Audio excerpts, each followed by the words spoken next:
Whose turn is it? The elf. Has the elf gone? I think he's gone. I'm gonna flip his token. Dwarf. Sick him, dwarf. Ugh, dang it. Complete miss. Alright. So that's the end of the dwarf. Wizard. Still staying put. Lone scout. Can I... Let's see. If the... gosh, I don't think I can put an enemy anywhere at this point. No, he has to attack. So, yeah, he will take a swing at... You know, the dwarf. He's only got one body point left. I really want to see if I can deplete him of one of those healing potions. He's got 5 of them right now. That's a bit out of control. 1 skull. Dwarf defends with 3.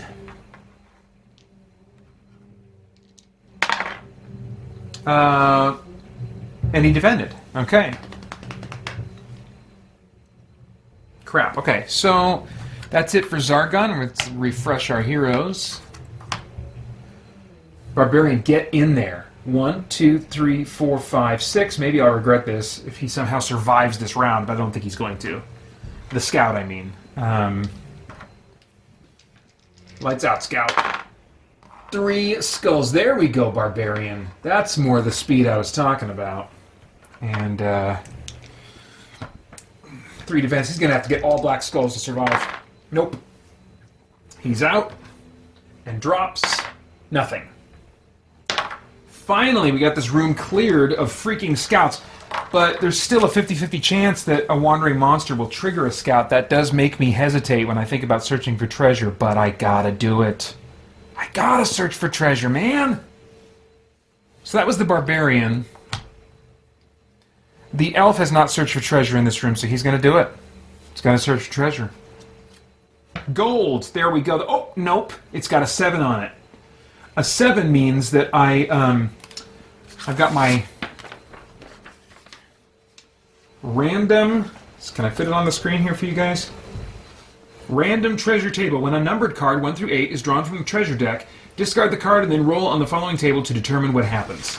I put these numbers on my cards, which I know for serious gamers is sacrilege to write in a Sharpie. Well, I guess we've kind of come full circle to me not caring that much, because I had 2 copies of the game, one that my friend gave me that he was given when he was a kid but hardly ever played, and he was the guy that I was playing this game with a ton. And so he's like, here, have my copy, I'm just going to donate it to the cause, you know? And we played that game for many more years. It was so thank you very much, Mark, if you ever watch this. But, so on one set of the cards, I put numbers on some of them, the idea being, as we were modding the game, that like whenever a number appeared, it would lead to a specific treasure that I would put for that quest that could potentially be found, but wouldn't certainly be found. So it's not like planted on the board, designed into the space of a room, but it was a potential thing that could happen or show up, either bad or good. And so I think mechanically it was kind of cool, and it did add some variety to us at the time. So, but back then 7 would have meant I would have looked at my notes for that quest to see if 7 meant something in particular. Now I just decided any of those numbered cards, I will, instead of getting whatever's on the card, I will roll on the random treasure table that I created. So that's what we're going to do now. And there are, let's see, 1, 2. I mean, I roll a d8 to figure this to determine what happens, and then even on 1, 2, 3, 4, 5.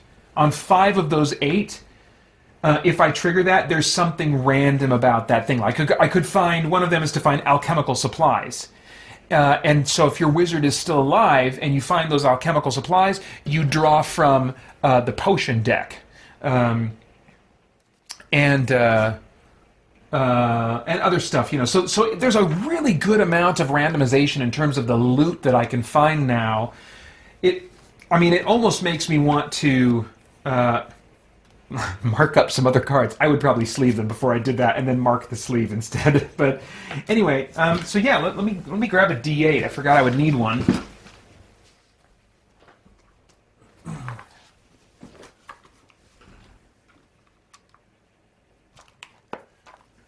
And we'll see what happens here. Okay, so I rolled a 4. Oh, crap. Come on. Wandering Monster. Shuffle all discarded cards back into the treasure deck. So that is kind of cool. I have some discarded cards over here that are good things. So it's kind of a reset of the deck. Because as you get further into this game, you know, you're discarding anything that's good, and then anything that's bad, you're putting back on the bottom of the deck. And so eventually you'll cycle around and just run into bad stuff. Now this deck is twice the size of a normal deck because it combines 2 sets of cards for this game. But even so, that is a good thing in my book, that these good cards get shuffled back in after I make a note of them. So 1 potion of defense there, and then another potion of healing here.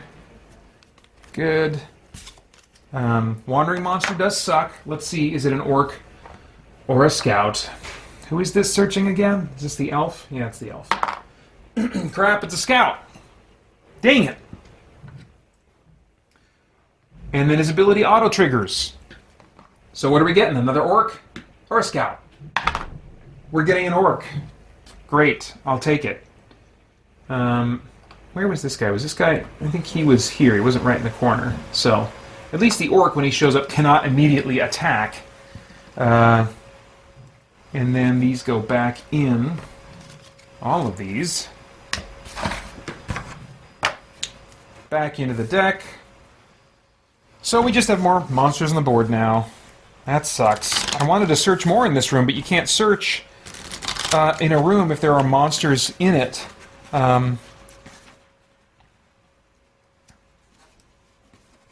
So crap. Alright. Hardly drawn any treasure cards, so I'm not going to do a really exhaustive shuffle. That should be good enough. So that's the end of the elf's turn. Dwarf.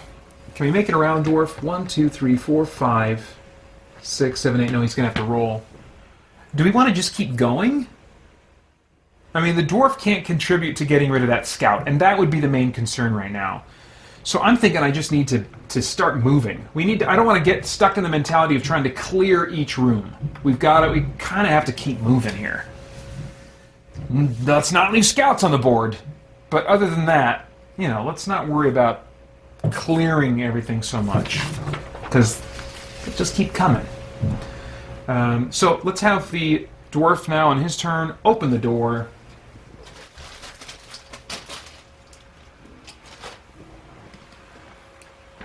Reposition my camera just a little bit.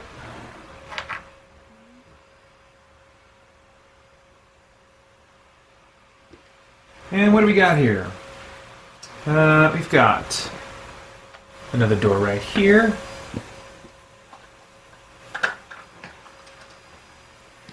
And then a nice, invitingly warm fireplace. And a monster. A big, ugly one. Now, normally it's going to be a Fimmer, but let's see if it remains a Fimmer, or if it becomes something else. Yeah, there's like 6 different things it could become. Let's find out. 4. Oh my gosh, I don't think I've rolled one of these before. It's a Medusa. It is a Medusa. Good gravy.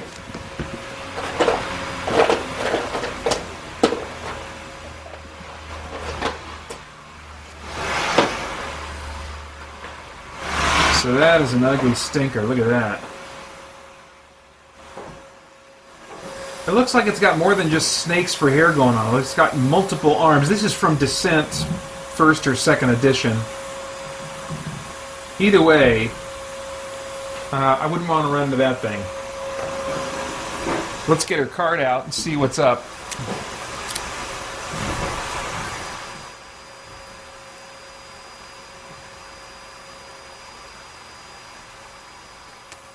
Sorry if you hear some machinery running in the background. We got some workers here. Let's see here. So the Medusa has an attack of 2, a defend of 3, a body of 2, a mind 3, move 5, and immobilize. What the crap is that? Probably simulating her, like, turn people to stone thing, but not quite as committal, not quite as fatal. As you can imagine, that's a pretty intense thing that could unbalance the game. Immobilize, okay. So place a freeze token on the character sheet of a target hero within line of sight. So this just, if it triggers on a 4 through 6, a roll of 4 through 6, you put a freeze token on a character sheet of a target hero within line of sight. So I mean, like, I'll use a little icy looking type token, but conceptually you're turning them into stone, or maybe it's like, you know what, let's think of it like in the Symphony of the Night style Castlevania games where you can get turned to stone, but it's really just kind of like a coating of stone that surrounds you and you have to kind of wiggle and break out of. So let's assume it's something like that. The hero may not move, attack, cast spells, or roll defense dice until this monster is dead. Holy crap. So this hero is basically out of commission and its buddies need to get in there and kill this monster. Because otherwise he's frozen until the monster is dead. At the start of the... And I would assume that, like, if somehow all heroes get immobilized, that's game over. Because it requires the monster to be dead. So that could get scary. At the start of the hero's turn while immobile... Oh, here we go. Here's a way you can break out. So never mind. At the start of the hero's turn while immobilized, he may roll 1d6. If the result is lower than their starting body points, the effect is broken. Remove the freeze token. So it is a simulation of strength, because I remember thinking that if I were to use a stat on which to base, lifting strength, then it would be body. It wouldn't be attack dice, because that's just totally based on the weapon they're wielding, except in the case of the barbarian and the modified rule that I'm adding here. So body would be the next stat that would make the most sense to base strength off of. So they have a better chance of rolling below their body if they have a high body number, right? So if the result's lower than their starting body points, the effect is broken. Remove the freeze token. Okay. So, but it's not the Medusa's turn at this point. It's the dwarf's turn. He just opened the door. He's totally going to attack and try to get rid of this Medusa before it can cause that kind of trouble. And he gets 2 attack dice. Sorry, there's not much of a rolling space. Here, let me pull back just this much. Okay, so he got 1 skull there, and the Medusa again gets 3 defense dice. Ooh, blocked it. And it's got 2 body as well, so this is going to be a bit of a punk to deal with. So that's the dwarf's turn, though. And the wizard. You know what, wizard?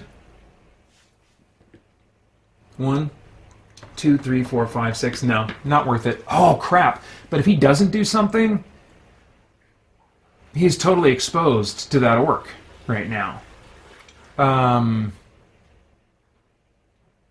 1, 2, 3, 4, 5, 6. I'm going to try and get that wizard moving.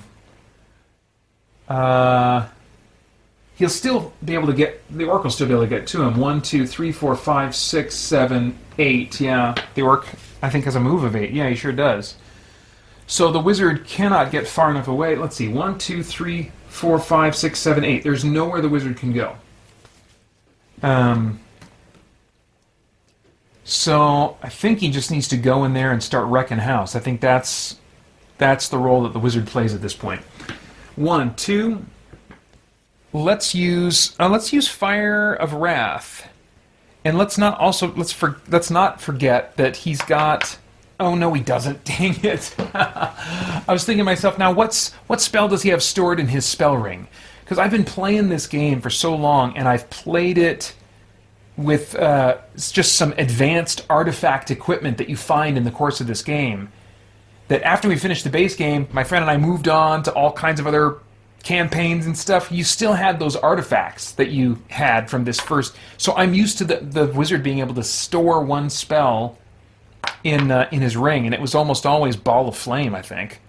Anyway, he's going to cast Fire of Wrath on this orc, which again says this spell may be cast on any one hero, blasting it with flames. It will inflict 1 body point of damage unless the monster can immediately roll a 5 or 6 using 1 die. So we'll give it a go. Nice. He rolled a 4, which means 1 body point of damage, which means the orc is toast. And drops nothing. Okay. So that's the end of the wizard's turn. Let's see here. Craig says, ironic how Medusas in movies are portrayed way more pretty than that crazy thing on the board. I ain't looking her way. Yeah, I'm with you, Craig. That thing is freaking nasty. That's probably why they do that. Is the idea is that they would... Well, I think the original Greek myth was that it was a woman who had been beautiful and she was cursed by the gods, right? So that no one could look at her without turning to stone. And then she just kind of became understandably embittered as a result and something of a villain. But I think that might be the Greek myth. All right. But yeah, this Medusa is a lot worse off. But yeah, she's going to try her thing.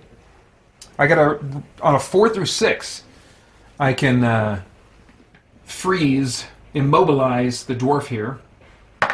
Nope. No go. All right. Oh, scout. What do we got? Nope. Okay. Wow. That worked out pretty well, but I need to, dang it, I need to be giving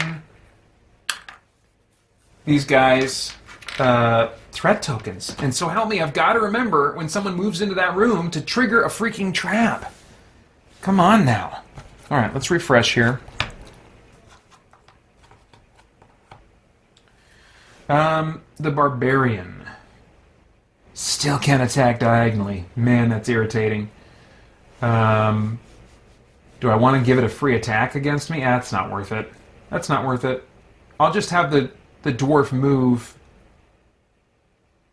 How much movement does the Medusa have? The Medusa has a move of 5. 1, 2, 3, 4, 5. He could get within line of sight of that wizard. That's okay. I can at least get the wizard out of the way of that attack and just maybe have him deal with the scout if he needs to, if the scout survives. Okay. Let's not overthink this, Paeter. Dwarf isn't doing anything. Or, I mean, Barbarian, excuse me, isn't doing anything. Elf is going to... Oh, wait a minute. Why would I not have the Barbarian come here?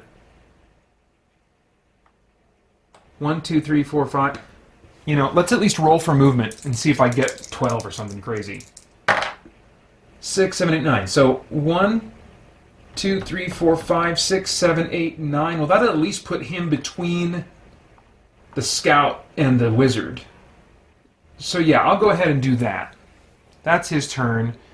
Elf is going to attack the scout and silence his alerting. 2 skulls. Man, been seeing a lot of that 2 skulls roll from the elf today. That's very cool. He must be like a Legolas, a descendant of Legolas, who apparently can just do anything. My son watched the Hobbit movies recently. I didn't sit down and watch them with him. I did not like the Hobbit movies. I think they were just definitely geared toward kids more, as the Hobbit book was. But man, Legolas, I feel like Legolas... Let me not lose track of what I'm doing right now. 2 skulls, I need the scout to defend. Okay, scout's dead, and he doesn't drop anything. Okay. So that takes care of the elf's turn. I feel like Legolas is a bit like... what is it? The Boba Fett. A little bit. He's a much more prominent character in the Lord of the Rings movies compared to Boba Fett. But I feel like Boba Fett became elevated, and when fans latched onto him, then later on, the filmmaker, well, Lucas, and since then, been like, okay, we gotta build up a big legend for this guy, you know? When a lot of what was interesting about Boba Fett was the mystery of who he was, not knowing who he was. You never saw his face, didn't know his background, and the cool freaking looking helmet. Just cool looking.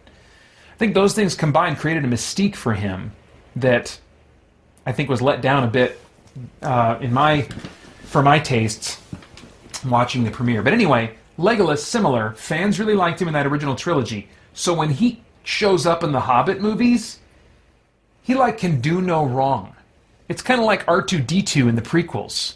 You know, he's so cute and lovable, and he can do no wrong. He is undefeatable. I'm like, you guys should have sent R2-D2 after Darth Vader, because clearly he is more capable than any other character in this franchise.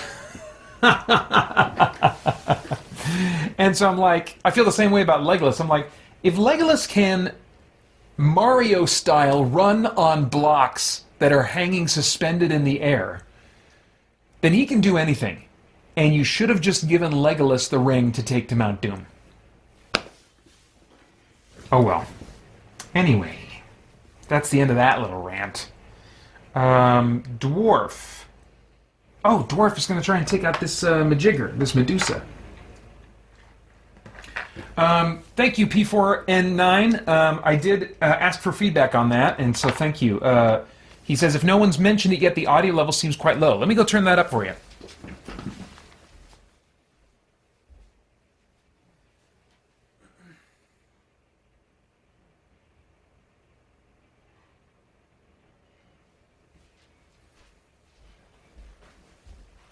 Now, with my setup, a little bit can go a long way. So, if you want more, let me know. I just kind of moved it a notch and a half up, basically. Oh man, who got on YouTube and made their username freaking Elderast? Elderast says, "Hello, Paeter, my old friend."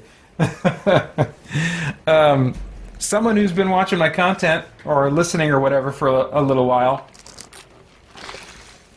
Elderast is the name of the wizard that I play. He started out in a D&D game years ago with the group I mentioned earlier.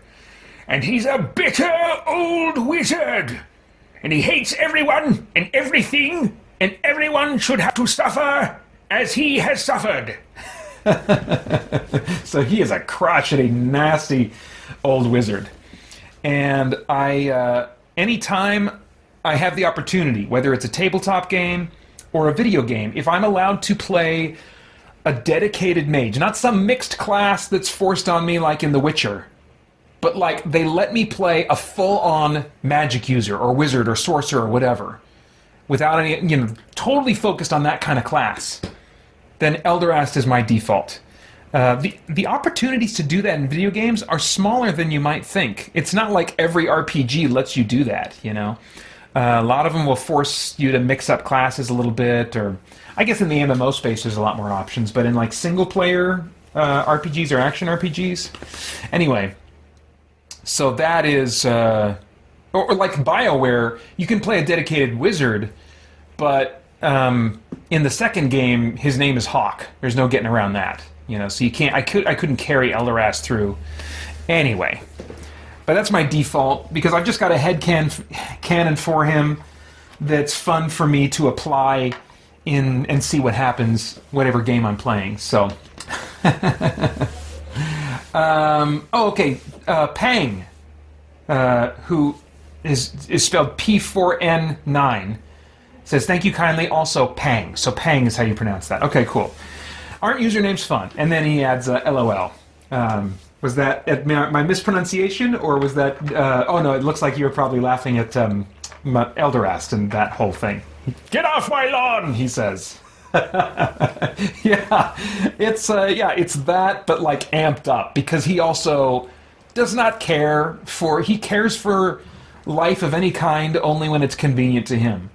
But what I like about playing Elderast is that he can pretend to be good-hearted now and then as the quest calls for. You know, when you're playing, I've said this a number of times, but when you're playing like a good character, you can't really ever be evil. Ultimately, when I'm playing role-playing games, I'm playing for the power fantasy, and so I make whatever choice will kind of allow me to upgrade my character the way I want to do it, you know. I'm not really that engaged in the story. And so I find that if I want a happy medium where I can kind of be engaged in the story, but also ultimately prioritize just freaking upgrading and enjoying a power fantasy, that evil works best, because then you can take the evil path, the expedient whatever, to get you to the upgrade you want. And then also if there's a good quest that comes along that'll grant you experience or reward of some kind, then you can pretend to be good just to get the reward, you know? So I find that playing a quote-unquote evil character is much more adaptable to the upgrade power fantasy mechanical experience I want to have in games. All right. Dwarf. That's right, Dwarf. Did he attack already? If he has, then I'm giving him a free attack, because I don't remember that happening. So here we go. Pang says, yep, LOL with bolts of lightning. One skull. Now that's not going to be able to take it out, even if it doesn't successfully defend. Defend of 3. Okay, so it does get one hit on him, which I appreciate. And that's the end of the dwarf's turn. All right, Elderast, is it your time to shine? I don't know. I don't feel like it is quite yet. You know what? Yes, it is. Just because I want to use this ability. I don't use it very often. Let's see. Can he get over there, though? 1, 2, 3, 4, 5, 6. He can. Time for a real hero to do the job. So he's going to come in there, and since the dwarf just has this plethora, as they say in Three Amigos, of healing potions, he's going to be able to give Elderast 2 of them as soon as as soon as his next turn comes along. Meantime, Elderast is going to use Seeking Bolt. This is basically my version of the magic missile concept. However, to keep the game balanced, it puts him at risk. It's kind of like the type of... It's almost like blood magic, I guess, where where a wizard has to like cut himself or do something that puts him at risk or that drains him incredibly, to use this magic. That's the concept behind it that keeps it from being overpowered and overused. But I think it's cool thematically. Seeking Bolt, the wizard deals 1 damage to any monster in his line of sight, so it's just a done deal. He's going to do the damage to any monster in his line of sight. And then rolls 1 combat die. On anything but a black shield, which is, there's only 1 black shield on each of these 6-sided combat dice. On anything but a black shield, the wizard loses 1 body point. The monster may not roll defense dice. And that's a pretty big deal because the wizard only has 4 body points maximum. So in all likelihood, whenever he uses Seeking Bolt, it is going to cost him a body point. But sometimes in a situation like this, when you got a big beefy monster, and it's down to its last body point, it's worth it for the wizard to come in and finish the job, right?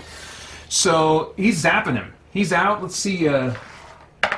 No black shield, so Elderast does, in fact, take a point of damage.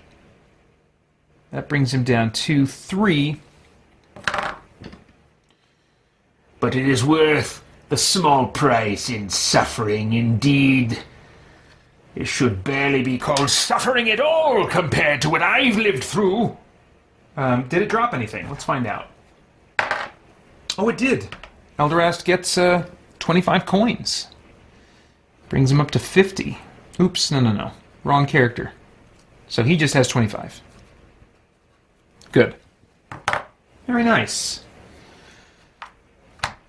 That's kind of how I like the wizard to be played, too. I like having him hang back. That's why I like, in some ways, the Vancian magic system that I believe is called that. Has to do with maybe the person who came up with it, or I'm not sure exactly, or is it related to a specific fantasy concept that was in fiction before D&D? I think maybe. Anyway, That's the idea how, like in your average video game RPG, you got mana points, and you got mana potions to replenish those points, and you spend those points to cast a spell or, use a special ability or whatever.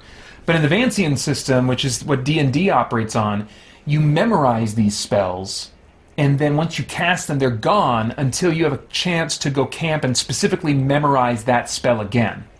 And so I like that in some ways because it makes magic more rare. And if you couple that with magic that's really powerful, then it's really cool. It makes the wizard, at least, I wouldn't want to play a solo wizard that way, because then he's like, what's he going to do? He's going to, blow all his spells and then just run to town. But in a group, in a party, you can have the wizard kind of hang back, and it especially makes sense if he's an old man or something, or an old woman, just kind of like limping in the background and hardly doing anything. But then they limp forward and they unleash a firestorm of fury. And it's like this great, awesome, epic moment. So that's kind of how I like my wizards when they're in a party like this. That's kind of how I like them to function. Okay, so that was the wizard. Now Zargon gets a turn. No monsters on the board. I gain a threat. And I believe at this point I might be able to spawn a monster. What are my monster spawning rules? Let's see here.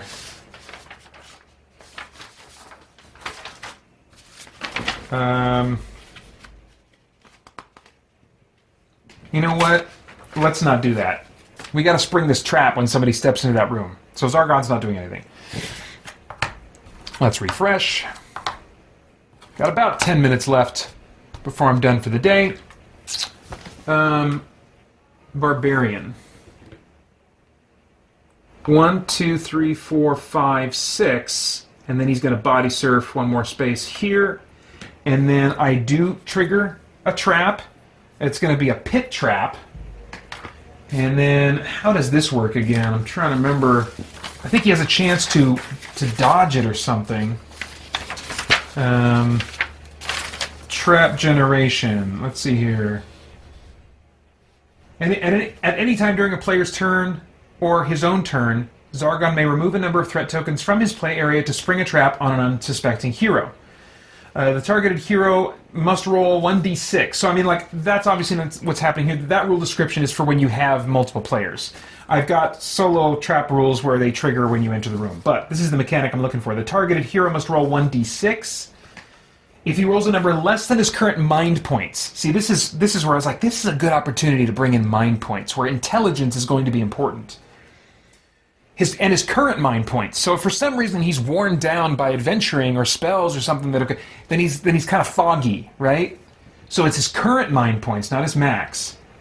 If he rolls a number less than his current mind points, he successfully avoids the trap. So dummy barbarian has 2 mind points. So I gotta roll a 1, or he's springing this trap. Nope. This trap has been sprung, and now it's double crappy because it's sprung right in front of a door. And as veteran HeroQuest players will tell you, that is the worst place to have a trap, especially in a dungeon design that may be fairly linear, as this one is so far. Because that means the trap goes here. Not only does the barbarian fall into it and suffer, what is it, 2 points of damage or 1 point? I gotta look in the original rulebook to be reminded about that. Pit trap. 1 body point. So 1 body point, which brings him down to, well, he hasn't lost any so far. That just brings him down to 7. He is just fine. Not going to complain on that level. But with this pit trap here now,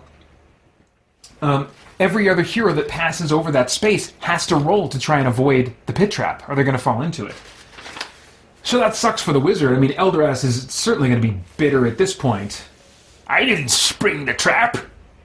I have to jump over it still. So So that sucks. And the wizard is the one that, you know, health percentage-wise, is going to take the hardest hit from something like that. Anyway, so there's the barbarian. His turn is over. Elf. How's the elf doing on healing potions? Oh, he only has 2. It's the dwarf that really has the stockpile. Okay. Gosh, was I playing around with... I don't think I was. I kind of thought about giving the elf at some point, because he has this acrobat ability, I thought about modifying the ability at some point to give him an advantage jumping over traps. I mean, thematically, that would make sense. I don't know how much it would... I think that the rabbit boots... Here. Okay, let's do this right now. There's no more room on this card that I have to add this, but maybe I could house rule this unless I have already. Elf.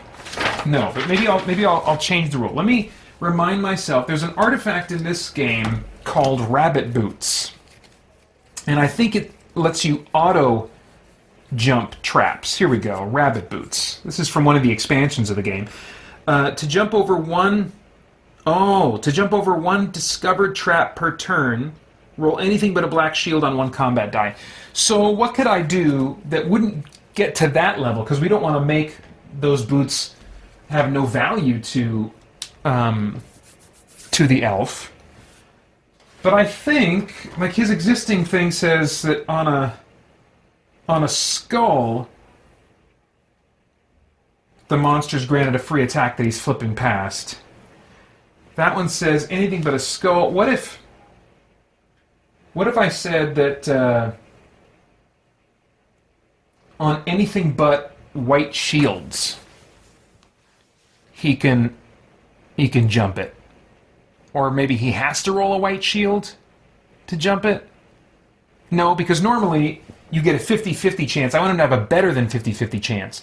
And on each of these, there are only two white shields on each of these. So as long as he does not roll a white shield, let me write this down, because I think I like this idea. I want to play with it. It can be part of his acrobat ability.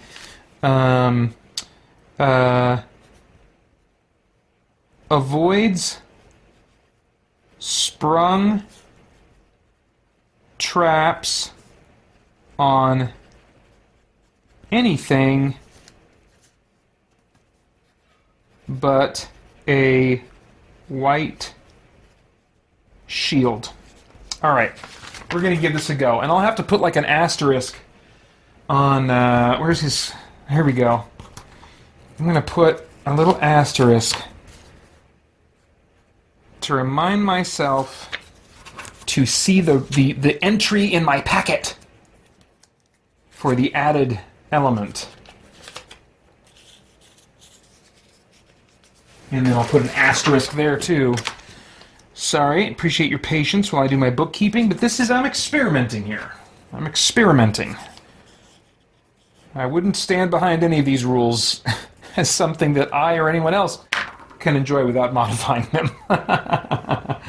Alright, so that's the new version of Acrobat we're going to play with for now. So it's the elf's turn. He's going to go 1, 2, 3, 4, 5 is his plan. And then just don't roll a white shield. Alright, he succeeded. So, very good. Now the dwarf is going to, before he moves, he's going to give some healing potions to the wizard. He's going to give 2 to the wizard. Which brings him down to just 3. Just 3. My gosh. Alright, I'm going to have to wrap it up soon here. But after he does that... Oh, has he searched in this room yet? I don't know. I'm going to move forward. 1, 2, 3, 4, and I'll step right here. And then the dwarf is going to search for treasure in that room. What? Wait. 2. Maybe not a wandering monster. Maybe something else. Just don't roll a freaking 4 again. Oh my gosh! Oh my gosh! How often does that happen? I picked it up, it was on 4. I rolled it, and it landed on 4 again!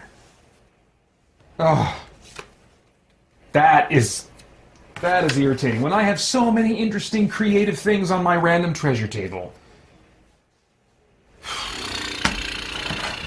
I'm not even going to bother shuffling the deck. There's nothing to shuffle back into it. Wandering monster. Is it a scout or an orc? At least it's an orc. So he's going to come here, and then he's going to immediately attack. One skull. The dwarf rolls 3 defense dice. And takes a hit. Oop. So I got to wrap up here. He's going to have to drink one of his healing potions. So that'll put him back down to 2. So we roll 2 6-siders. Put him back down to 2 healing potions is what I meant. So I'll take the 5, and that'll put him at a body total of 5. And that's the end of the dwarf's turn. Wizard. Gosh, if I keep the wizard stocked up on healing potions, that Seeking Bolt thing becomes pretty cool. Let's get him in there and Seeking Bolt this guy. 1, 2, 3. Seeking Bolt, gone. No loot. Loses a body point. He's down to 2. Alright, and then for Zargon's turn, I'm not doing anything. I'm just going to give myself a threat. And then I'll end today by refreshing my heroes, so I know I'm starting on the beginning of a new round next time. Summer insanity. Liberate butter.